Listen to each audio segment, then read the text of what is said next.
loss can come in many ways, you know. But I guess you're talking about when you lose a loved one.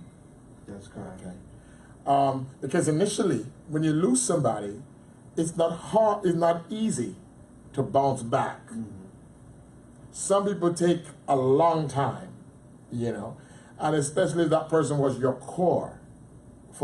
I mean, if my wife should anything peradventure, God, you know, should happen, you know, she's the one that is my core. That she's my friend, she's my wife, she's my everything. And I can tell you, I don't know how, you know, I see some people, they lose somebody and within a couple of months they're married to somebody else. I couldn't do that, you know, especially when that person has been with you for so long, years and years of years, and you have loved the person, cared for the person, and so on. And not only a person, but it can also be a job, where you've been in this job for many years. Yeah. And then one morning you went in and you got a pink slip. You know, your core is gone. How do you bounce back? How do you cope? You know, 3 months later the mortgage is due and you can't pay the bill and they take your home from you. Your car is taken, repo, you know. So think about that. There are a lot of things that can cause us to really, hi Diana, really cause us to lose hope. Now, that's when, if you don't have Christ in your life, people will go to pieces in no time. But if you have Christ as your center, I believe, Sir Treasure, then he's the one that we can go to. Yes. One songwriter said, when I need a shelter, when I need a friend, I go to the rock.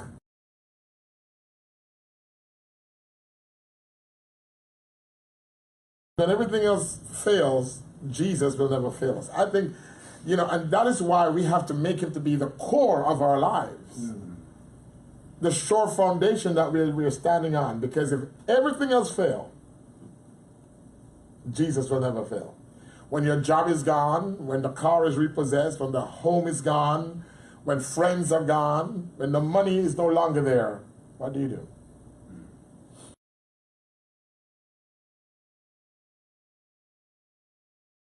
They went into a bankruptcy situation. Their core was gone. And they went to the highest building and threw themselves off because they felt like there was no hope.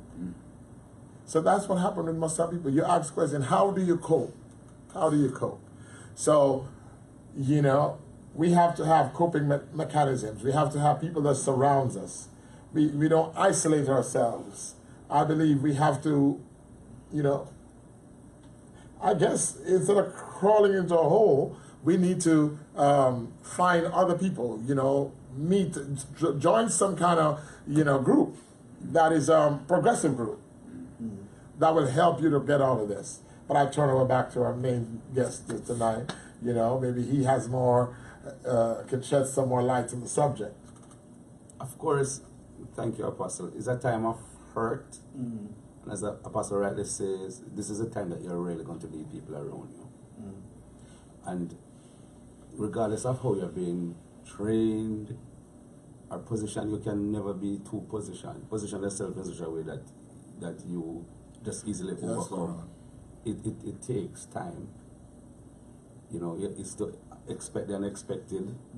It's a time that you will need garner all your strength from every era. Support is a key thing at this point in time. And you can be, losing someone, of course, is a life-changing event. And it can affect you for the rest of your life. Your life will never be the same. But how do you cope? How do you get along? You have to move on. And this is where you have to have praying people around you, persons who care. And how do you know that person really cares? Is when you reach in these situations that you will know how much persons are there for you. Well, the thing is, I like what you said, but I don't fully agree. Because how I grieve is different from how you grieve. Right. And regardless if we're twins, we still have different temperaments. Yeah. And for you, it might be that being around people is how you're able to. But for me, that is very draining. I can't stand it. And it's like, So how do you deal with it? how I deal with it. Yes. Well, sometimes I have to. I do agree that you have to find something to do, but it's like sometimes it's for that initial phase. It takes a while for me to like. It's like a turtle. It takes a while for them to just come out of their shell, and it's like for me, I have to find. I usually go to the beach, and then just really just think or listen to music, listen to comedy, something to keep my mind. I feel like if your mind isn't busy, the weight of everything around you is gonna really start sitting in. But I believe there's going to come a time when your mind, when you're not going to be busy. So what do you do in your low moments? Well, I believe that your core, just because you think your core is one thing, I think your core during the time it can change. During different seasons and different generations, your core can change.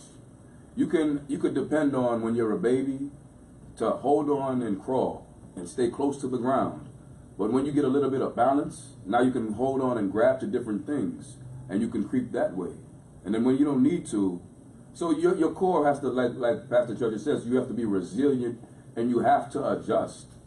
So the different things that you go through, that'll push you to a place where you develop more resilience, more foundation, more strengthening in your mind, so that you're able to take every situation that comes and move on from there stronger than when you first entered into that situation. And as humans, that's how God designed us to be. And that is why if we here at KBR, we're starting a bereavement program where people can just come and talk. It's not like we're mentoring anybody. It's just a group discussion. Because in this discussion, you'll hear people talk how they climb out of that situation. How did they overcome that? How did they were they able to move on, move forward because of a group discussion? So that's what sometimes you have to do. Find a group, because for you said,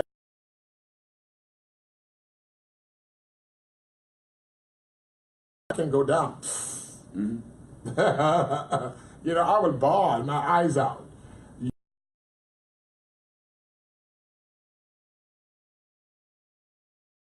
Think about that. Let's say it was a child who was going to high school and they were dependent on their parents. You know what I mean? Now all of a sudden, it's like the floor is pulled from under them. You can't finish college, you can't finish university, you can't, it's a lot. You have nobody else to rely on. Maybe you had a good parent who was there, they were loving, caring about everything. But now, you're on your own. Definitely. You see what I'm saying? Yeah. So how do you cope? How do you cope? Maybe our folks out there who's watching can also, send us some coping mechanisms. Go ahead, Dr. Treasure. Well, maybe you have a word. We need a word. There are persons in life that would be in various situations now, and what drives them to where they are is because of some things that took place in their lives at some point. Yeah. Some things at some point. As a result of that, I believe every man on this earth does have a story. And the story have a beginning. Okay. It began somewhere, and every person's experience is different. So it is vitally important there's an inner strength, and that is why to let a person's demise and finding themselves in less fortunate circumstances, because it's how do they apply the mechanism of pulling themselves together, that garnering of themselves, getting that inner strength. Do you have any real life stories? Anything maybe that you can use as an illustration to say, well, Too many. At least one. Give us one or two. Show us. Say, hey, this was me. I was in such and such a place. Well, my rock was taken.